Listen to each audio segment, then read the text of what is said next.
On today's show, we break down DobberProspects' final top 32 for the 2024 NHL Draft. Who do we have in our first round? You'll check this out on today's show.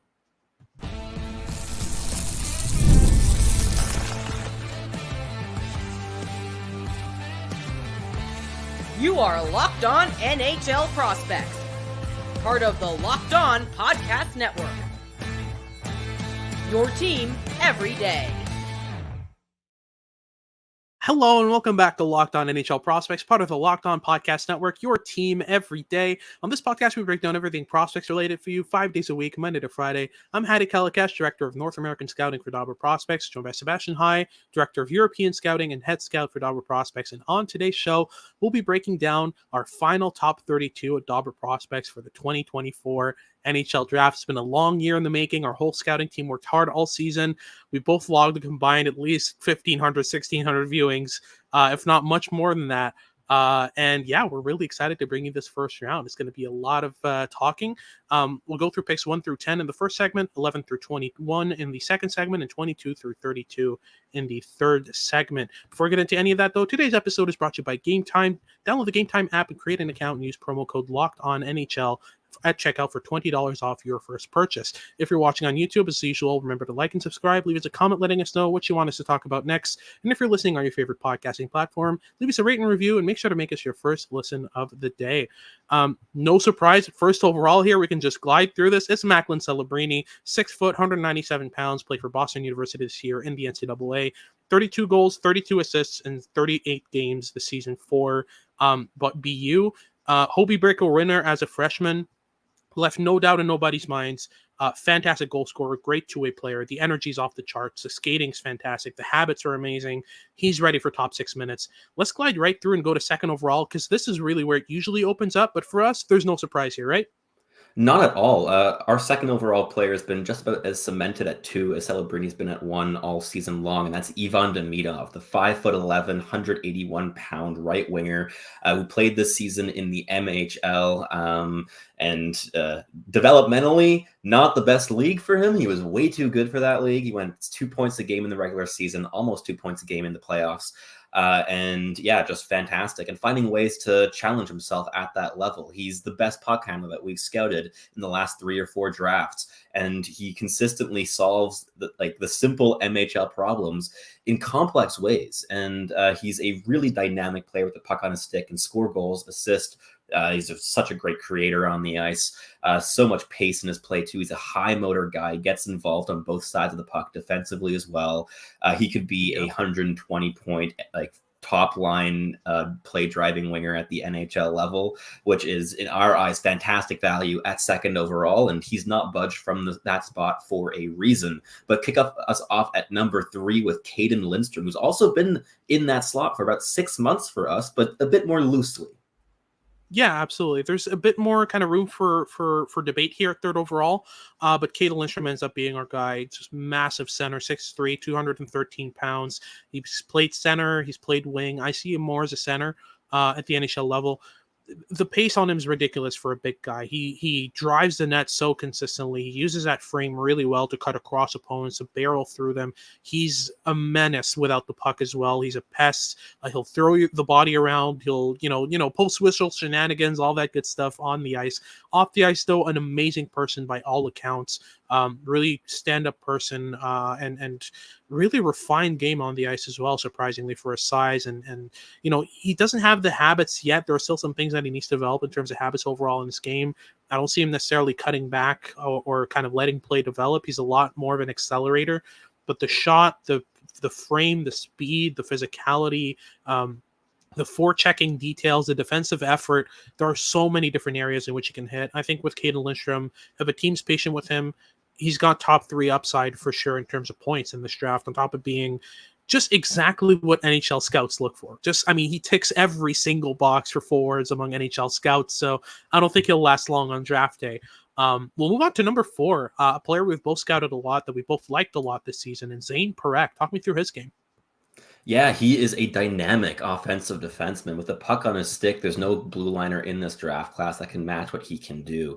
He's a true creator in the offensive zone. He's so dynamic, so intelligent, so calculated with possession, and just consistently creates high danger scoring chances, whether it be for his teammates or for himself. He's as good a playmaker as he is a goal scorer from the blue line, and he has upwards of point a game NHL upside as a blue liner, which is just fantastic value here at 4th overall, and we've loved him all season long. The defensive game has some lackings in terms of consistent implication, but there's nothing in there that is unfixable. He's not tiny either. He's 6 feet, 178 pounds. He's a right shot, and there's a lot to like with him. He's going to need some work, and he's going to need 3 to 4 years to develop into an NHL player. He's not a plug and play type of guy at the NHL level just yet, but he played fantastic hockey for the Saginaw Spirit this season on their way to a Memorial Cup victory and was key to that happening. And just a fantastic player and potentially the most fun player apart from Ivan Demidov in this entire draft class as well. For sure. I would add for Perek, his offensive game is the most translatable among the defensemen in this draft and the most translatable of any defenseman I've scouted since I've started scouting. Everything he does offensively works in the NHL. But moving on to 5th overall, we have Zeev Buium at 5th, left-handed defenseman out of the Denver University Pioneers in the NCAA. He's a December 05 birthday, played the entire season in the NCAA, scored 50 points in 42 games from the blue line. That is ridiculous. And his game is just so projectable. He's so calm, so poised, so composed with the puck. You can't shake him, whether you're pressing him at the offensive zone blue line or trying to pressure him on retrievals or on the breakout. He just stays calm, keeps a level head, and finds an option really easily, really simply, really effectively. He's fantastic defensively as well, in my opinion. I think his defensive game goes underrated mainly because he's undersized. So people think, because you're undersized and you're not trucking through players in transition, you're not good defensively. He's got just, in terms of pure effectiveness, in terms of effective percentage of defensive breakups, he's up there with the best in this draft. In zone, maybe a bit less effective than the bigger guys in this draft among defensemen, but still just a really effective player in all 3 zones. He's got that clutch factor. He forced his way onto the World Juniors lineup for Team USA, played a top 4 role for Denver all year, ended up on their top pair, playing 26 minutes a night on average on a national championship winning team as a freshman. There's a lot of potential here with Zeev Buium, and he's good on both ends of the ice. So a pretty complete defenseman in our opinion. Let's go to 6th overall. We have Artyom Levshinov at 6th overall. Talk me through his game.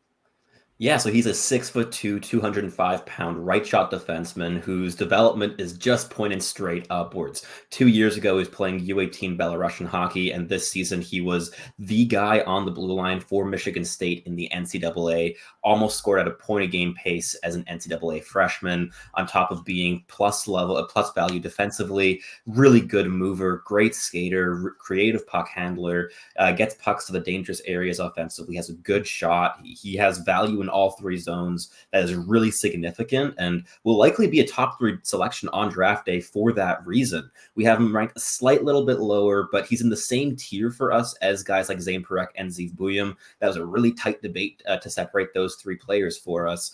But Levshinov is exactly what NHL teams look for in right shot defensemen and is a fantastic player, especially for a 6th overall type of draft pick. But moving on, 7th overall, a favorite of both of ours, and a player that we didn't really want to fall that far in our rankings because the two of us are just massive fans, TJ Ginla. Talk me through his game.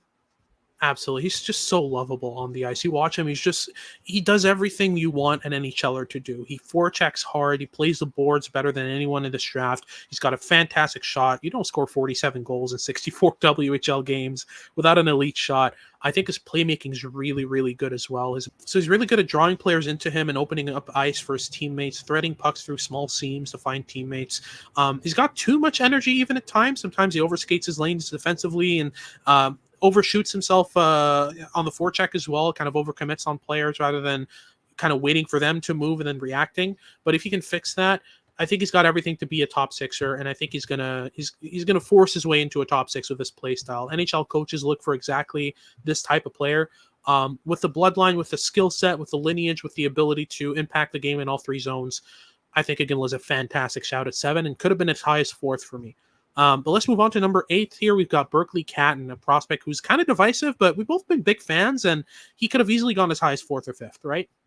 For sure. Berkeley Catton is a slightly undersized forward at 5'10", 175, but incredibly dynamic and a great playmaker. He reads play offensively incredibly well. He's a dynamic rush attacker, one of the best in this draft class. And the combination of elite skill, really good feet. He's a really great skater, very pacey player with the puck on his stick. And that level of intelligence is super promising for his projection. He's going to need 3 to 4 years to develop. There's a lot of habits he still needs to integrate in his game, especially off puck and defensively. And the production was perhaps a little bit inflated this season due to playing 30 minutes a night for Spokane, but tremendous offensive potential. He could be a first liner, potentially on the wing. I see him a little bit more clearly as a left winger in a top 6 than a center at the NHL level, but a ton of fun, super dynamic, high upside type of player. But moving on at number 9, a similarly sized centerman, but a very different stylistic centerman in Consta Hellenius. Yeah, for sure. I'd say they're even kind of polar opposites in the way they approach the game. Hellenius is very much an incremental builder, a play facilitator, a supporter, a player who will really he really uplifts the skill sets of the players around him. He's never really going to be the central focus of his line, but he's so good at kind of making himself available off the puck. He's got great awareness, great defensive skill, a great stick and transition, surprising physicality as well. He was playing pretty physical hockey and a top 6 in Liga this year, which isn't an easy league to kind of excel in. And yeah, just shows a bunch of projectability and translatability to his skills. But at the same time, the skill level, the skill quality isn't as high as Catton's for sure. In Hellenius' case, you've got an above-average passing skill, mainly guided by intelligence. His shot as well, mainly guided by his off-puck positioning and intelligence. Hands, same thing. He doesn't really flash you with deeks, but he times well due to his processing. So a lot of his game goes through his intelligence, but his skill set isn't that high, which leads me to believe this is a true second liner at the NHL level, second line center.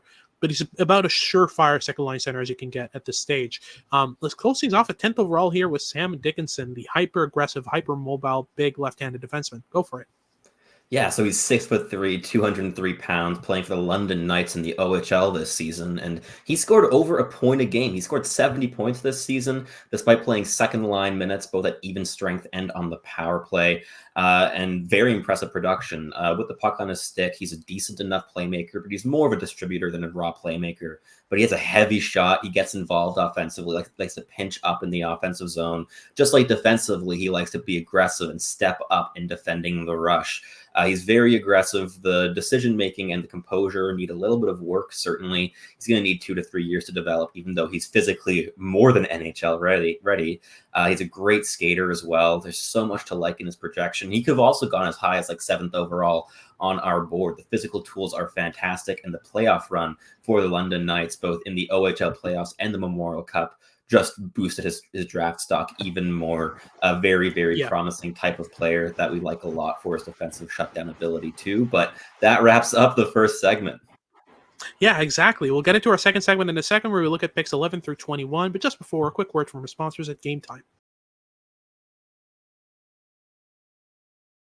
If you're looking to buy cheap tickets last minute to any event, Gametime is the best place to secure them. Gametime is a safe, secure, and reliable app that gets you tickets last minute to any event. It doesn't have to be sports, doesn't have to be hockey games. It can be any event that requires tickets, sports, comedy, theater, you name it. They've got you covered, and they're obsessed with saving you money. They've got a bunch of deals to help you save money, including last minute deals where you can save up to 60% off tickets by buying them last minute, whether that's in the hour leading up to the event or sometimes an hour after it starts. You can still find tickets over at Gametime. They've also got the Gametime guarantee, which makes sure that you get the best price. If you find a ticket in the same section and row for less than what Gametime has to offer you, Gametime will credit you 110% of the difference. So take the guesswork out of buying tickets with Gametime. Download the Gametime app, create an account, and use code LOCKEDONNHL at checkout for $20 off your first purchase. Terms and conditions apply, but again, super simple. You just create an account, use code LOCKEDONNHL at checkout, and you get $20 off your first purchase. So download Gametime today. Last minute tickets, lowest price, guaranteed. Alrighty, so let's move on to number 11 in our final top 32 at Dobber Prospects. We've got Beckett Seneca, who rised up really quickly in our rankings and ended up at 11th overall on our board. He's a 6'3", 180-pound right shot winger who played for the Oshawa Generals this season in the OHL, was a key part in their playoff run. Honestly, Oshawa just kind of fell apart without him. That's how important he was. There were flashes earlier on the season of kind of high-end improvisational skill, physicality, kind of defensive game, but nothing consistent enough. But in the second half of the year, he went from kind of an awkward, lanky teenager to a full-on wizard with the puck. He was deking through everyone. He was making plays at high end, at high paces of processing, not just in terms of speed on the ice, but in terms of how quickly he needed to react. He was able to just stay awake and make those plays at high speeds, and got really coordinated, a lot more coordinated with the skill, which is exactly what I was looking for. If Seneca develops a bit more of that coordination and becomes a bit more anticipatory rather than improvisational as a forward, we're talking about a top sixer for sure. Let's move on to number 12 real quick. We've got Michael Brunswick-Newgard here, who's a fantastic prospect in his own right. Absolutely. Michael Brunswick-Newgard is a 6'1", 207-pound right winger who played this season for Mora IK in Hockey Allsvenskan, which is Sweden's second professional tier. And he's probably the best defensive forward eligible on draft day. Very refined player off puck. He's physical. He applies pressure. He shuts down lanes. He drops low in the defensive zone to support his defenseman. And he's a real pickpocket in defending the rush and on the back check. He's a great forechecker on top of that. But the offensive skill is something that popped up a lot more as the season progressed. He's a great goal scorer. He is a decent enough puck handler as well. The flashes of that were really impressive in the late stages of the season. And he gets to the dangerous areas. He's never afraid of going to the net front or the mid to high slot or low slot and really getting into the thick of it. He's a really fun player, very projectable, could be NHL ready as soon as this fall, which is likely not going to happen. But he could play an NHL role decently well out of the gate. But a very fun player and very NHL projectable. But at 13th overall, we have another big winger who's physical and defensively refined in Igor Chernyshov. For sure. I think with Igor Chernyshov, he's definitely more raw than Brunswick-Newgard and will need more time to develop. But I think they're quite similar in terms of their outcomes. They're both really good goal scorers, really defensively responsible. With Chernyshov, he kind of defaulted to that role in the KHL, but when he was playing MHL, it was unfair. He was just bullying that level of competition. He was way too good for them. And I really like the hands in transition. That really surprised me with Chernyshov, is his combination of mobility and hands for his size was quite surprising. He does need to work on his playmaking. I don't think he's a good playmaker by any means right now, but I think he can get there with time and with enough development to his toolkit. Let's go to 14th overall, and this is finally where Cole Eiserman shows up. And I think we both had to debate pretty heavily with David to keep him in this range. I was a bit more of a proponent of keeping him in the 10 to 15 range, maybe a bit higher, but yeah, talk me through his game. For sure. I definitely wanted him inside our top 15 as well. The 6', 197-pound left winger from the NTDP is the best goal scorer in this draft class. A wicked release. He can score from just about anywhere in the offensive zone and from just about any type of release. He's so versatile as a goal scorer, and he has the off-puck movement to support the shooting skill. On top of that, he's shown real flashes of physicality, being able to drive the net, which is one of the things that had us cement him in this range at the top end of our draft class, despite the many questions that we have, and they are numerous. The off-puck engagement, the getting involved in transition, playing any type of role in building play up the ice rather than just being the finisher in the offensive zone, and any defensive value whatsoever. These are all questions that have not been answered for us as of yet, and we're curious to see how he's able to develop at Boston University next season. He's probably going to score a lot of goals. The question is how he's going to play overall. But at 15th overall, we have another player who is typically ranked a lot higher than where we have him, and is a 6'7", 211-pound left shot defenseman, Anton Salayev. For sure. I mean, the combination of skating and size is unfair. I don't think anyone combines those two better than Anton Salayev. He's so mobile for his size. It's uncanny watching him go around the ice. The issue with Anton Salayev is there's not really a standout offensive skill. He's not the best shooter, not the best passer, can't really handle at high speeds. And he's really panicky on breakouts. It's one thing to not have the highest offensive potential. It's another thing to be a liability at breaking out the puck. I think that Salayev, as soon as he's pressured, is going to struggle. And in the KHL, it's a bit more space to work with. He's getting away with it, and that's why he was able to play a top 4 role in the KHL this year. But as he climbs the ranks, as he gets to the NHL, the ice gets shorter, the pressure gets harder. He's going to need to figure that part out. But right now, he's just way too panicky, and that's our big concern at Dobber Prospects. At 16th overall, we have Michael Hage. Talk me through his game. Very interesting prospect who we both have in high regards.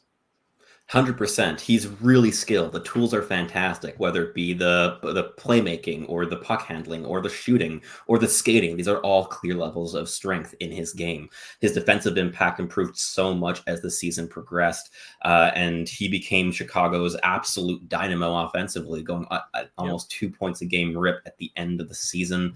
And that was not a very strong Chicago Steel team this year. The projection with him could be as high as a top 6, scorer. He's a great puck carrier. He's a real facilitator. He improves his line mates. He improves the condition of the puck when he has it on his stick.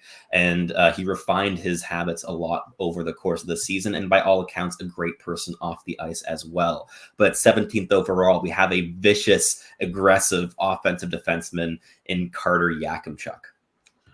Yeah, with Yakimchuk, there's a lot of questions. I mean, he's pretty big at 6'2", 203. He's got some decent range to him as well. The skating's an issue, in my opinion. His edge work and his posture needs some work. But my goodness, are the hands ridiculous. This prospect can deke through an entire team on his own and tries to do so at least 5 times a game. That's his style of play. No one controls the puck better than Yakimchuk and is as daring as him on the puck. He's aggressive with the puck. He's aggressive without it. He's an in-your-face, hit you through the boards defender. Really violent, really aggressive. 120 penalty minutes this season with 2 or 3 fights in there. Just to give you an idea of how violent this prospect is. But that's the issue with him. He's all aggression, no composure. He needs to work on being more poised, on waiting and reacting, on sitting back and letting play develop, and playing with simple play sometimes on the puck. That's something we haven't seen all year from Yakimchuk. But when it comes to shooting, no one has the shot that he has in this draft outside of maybe Zane Parekh. And the hands are better than any other defenseman in this class and better than most forwards. So there's potential here, but there's so many question marks that he's in the same boat as Cole Eiserman in terms of really talented, but a lot of question marks. Let's go right to 18th overall. We have Liam Greentree here at 18th. Talk me through his game. Yeah, he's a 6'2", 215-pound right winger from the Windsor Spitfires in the OHL, and he's a really high IQ facilitator and finisher. He's a great puck handler. He has a real highlight reel streak in him. The skating is the big concern for us and for most scouts. It's a really ugly stride, very inefficient. There's a lot of that he wants to generate, and a lot of the energy he spends on the ice goes just about into the ice because of a very, very choppy stride. But that said, the combination of high IQ, high skill, finishing ability, a really strong playmaking game that he grew over the course of the season, all while playing on the OHL's weakest team in Windsor. Very intriguing player who we may have soured on a little bit over the course of the last couple months, and with his U18 performance where he didn't get all that much ice time, but when he was on the ice, he wasn't the most impactful player for Team Canada by a long shot. So we still have a couple questions here, but at 18th overall, there's fantastic value combining upside and certainty. Absolutely. Let's go right to 19th overall with Stian Solberg, a big riser here in the 2024 NHL draft. And for me, what really sold me on his top 20 upside was his men's Worlds performance. He was handling NHLers like it was no big deal. Like, he was doing a really good job against NHL forwards. And I think that bodes really well for his projection. We're talking about one of the most violent defenders, if not the most violent defender in the 2024 NHL draft. Throws his body around like nobody's business. He loves to hit through opponents in transition, but he doesn't take himself out of plays either. He's pretty poised. He's able to kind of stick with plays defensively. Great stick work in his own zone. And he's got some decent kind of puck rushing abilities as well, but most of them happen off the puck. He's not a player who's necessarily going to skate the puck out, but he's really good at making a pass and then moving into space, beating forwards to the weak side off of transitions and that kind of stuff. So decent upside here, but a really good floor. Definitely projects as an NHLer, at least as a bottom pair defender, but there's room to grow into a bona fide second pair guy, which puts him in the same boat as Anton Salayev in terms of upside. Like, this is pretty similar in terms of what we think of both players' ranges in Let's close things off for the first segment here with Teddy Stiga at 20th overall. I'm a big fan. You're a big fan. David, our USA scout, is a massive fan. Let's talk about Stiga for a second here. Yeah, he's super dynamic and very fun. This is a high motor winger with a ton of skill in his game, whether it be puck handling or playmaking or even goal scoring. He's really diverse and versatile. He's a true facilitator and pace pusher on the ice who improves the condition of the puck and makes the lives of his teammates easier in all situations. He's a solid forechecker. He uses his intensity to get involved off puck, whether it be defensively or offensively. And he has the skill and the creativity and the playmaking ability to really project as a potential second line high end playmaker who can be a bit of a Swiss Army type of guy, Swiss Army knife type of player who plays a variety of roles, can be a bit of a plug and play in case of injury up the lineup. He can play a role very, very well. He understands system play super, super effectively, and he's one of the smarter players in this range of the draft class. Absolutely. By the way, if you're looking for the rankings themselves, we have a full top 128 out on DobberProspects. You'll be able to look that up. It'll be in the description below as well. So make sure to check that out. It's our full rankings. You'll be able to see all these players in detail and our write-ups on them. But that's it for our second segment. We'll get into our third, where we talk about picks 22 through 32 in our rankings. Just before, a quick word from our sponsors here at Locked On NHL Prospects.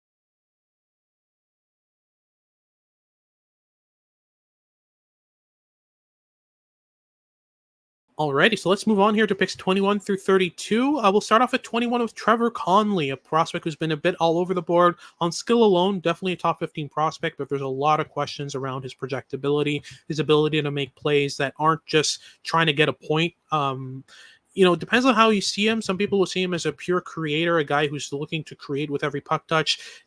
You can also see him as kind of a bit selfish on the ice sometimes. His U18 Worlds performance, really, he scored a Michigan, great, but also cost his team the gold medal game.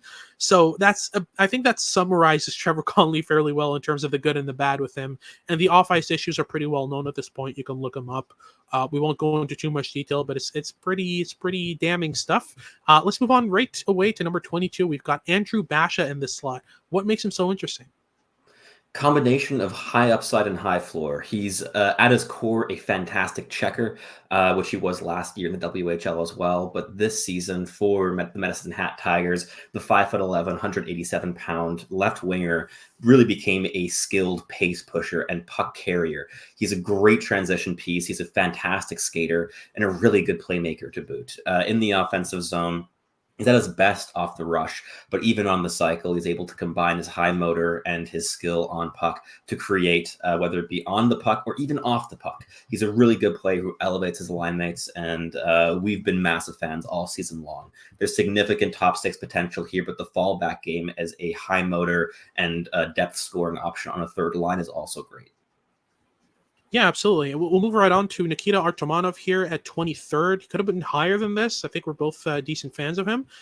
With Artemonov, you're talking about a prospect who's pedal to the metal the entire game. His energy level is off the charts, and it's made him a really effective KHLer. He spent the entire season with the same team as Anton Salayev, Torpedo, in the KHL, the team that isn't scared to give opportunities to young players like Artemonov and Salayev, and Artemonov really made the best out of it. His production rate was really high in that league, and it's mainly because of how translatable his offensive game is. This is a prospect who works his butt off on the forecheck, who turns pucks over, who drives them up the ice in transition really well. I like his routes in transition, the way that he kind of slows down or speeds up based on what's in front of him. Lots to work with here with Artemonov. I think he's going to be a really good middle sixer at the end of the day. I don't really see the top line upside, but in terms of middle six potential, in terms of players who have that kind of certainty to their profile, I think Artemonov is going to be an NHLer at the end of the day. But at 24, we have one of your personal favorites in Dominik Badinka. Talk me through his game and why he's 24th on our board. For sure. So Dominik Badinka is a 6'3", 185-pound right shot defenseman who played for the Malmö Redhawks in the SHL this season. And he has a combination of being an intelligent defensive player, leveraging his physicality and mobility to take space away from the opposition, as well as being a very capable breakout passer. He's a breakout specialist to his core, while the puck handling is a little bit limited and has shown flashes of upside at the junior level, especially. He's a the passing is really the on-puck skill that makes him very valuable. The offensive upside here is mainly as a distributor rather than a creator. That said, I think that he's a decent enough bet to develop into a second pairing or number 5 defenseman. I think there's a decently high floor with this guy. And the value in the late first round is certainly there. But at 25th overall, we have another player with a decently high floor in Sacha Boisvert, the 6'2" centerman out of Muskegon in the USHL. Absolutely, and he's one of the prototypical power forwards of this draft. Just, I mean, the power in his game, the strength that he displays when he drives the net, when he's pushing off the boards with the puck, is really interesting. He's a player that needs to work on his skating. He's a bit similar to Liam Greentree in that sense. But I think he's got less playmaking skill than Liam Greentree with about the same level of shot, but more power forward elements and more defensive acumen. I think that with Boisvert, the defensive game, what he does really well is he keeps himself in the vicinity of the puck so that he doesn't have to skate long routes to it, which makes him really effective in his defensive end. And as a center, he's got decent face-off ability and a decent floor as a player overall. But I think the max you're getting out of Boisvert is a second liner if everything goes well. Whereas with Greentree, for example, is in the same mold. I see a top liner there. At 26 overall, we have another personal favorite of yours in Alphonse Frey. We've soured a tiny bit on him over the years, or I wouldn't say soured, maybe cooled a bit on his game. How has it changed since the midseason when we had him at, 18th, 19th? Yeah, for sure. I think his game itself hasn't changed. It's more just the projection of his style of play that's shifted a little bit. He's some of the most fun I've had watching any player this draft class. I really, really enjoy watching this player play hockey. He's an intelligent, incredibly mobile left shot defenseman. He's 6 feet, 197 pounds, playing for Vahwa in the J20 in Sweden. And he blends that four-way mobility with refined stride mechanics to get from A to B better than almost any other draft eligible defenseman in this draft class. And the upside here as a true quarterback in all 3 zones, distributing the puck very, very well. It could be as high as a number 3 or even a number 2 defenseman. The upside's significant, but the downside here is that the physical game, the defensive game need a lot of work, and he has not shown a lot of refinement in those areas. And we've been watching the NHL playoffs a lot, and it's been very difficult to kind of balance the fun that we've had watching Alphonse Frey play with the concerns we have in projecting him in a really valuable NHL projection long term, where he's still playing big minutes at the playoff stage. Yeah, for sure. I think that's the main concern. At 27th, though, we have Adam Jiricek. We've kind of cooled as a team overall on him. There's some concerns overall regarding his ability to kind of bounce back from the major injury that he had. And also the tape before his major injury at the World Juniors wasn't that good. He played all season at the pro level, and he was just outmatched. He wasn't ready for that level of quality. But still, I think the combination of violence, physical abilities, physical tools, with the skating, with the breakout game, could be developed into something good. It's just a matter of how severe that injury is, because if it's something that's going to affect the skating, Jiricek's skating is a foundation of his game. That's the thing that keeps him able to play at a high level. So if his skating's affected, he might end up being a reach even at 27. But if his skating's fine, if he ends up healing well, he's got upside for sure. At 20th overall, though, we've got a personal favorite of mine in Tarek Parasak, a player I had to fight tooth and nail to keep in the first round. Talk me through his game and why I like him so much. Yeah, for sure. I'll talk about your perspective here a little bit.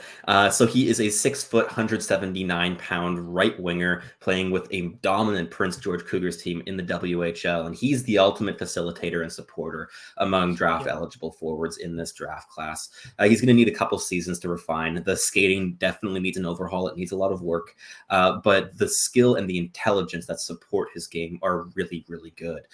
He is able to support play. He's able to get involved in the offensive zone. He can be a little bit limited to the perimeter on puck, but off puck, he's able to find soft ice in the offensive zone really, really well and very consistently. He's a really good playmaker. He's a really dangerous goal scorer. He's a decent enough puck handler as well. The defensive impact could also use a little bit of work, but the foundation for a high IQ, middle six NHL scorer is certainly already here. But let's do a little double right now to speed things up. We got 2 projectable OHL centermen coming up next at 29 and 30 with Jet Lachenko from the Guelph Storm and Cole Baudouin out of the Barrie Colts.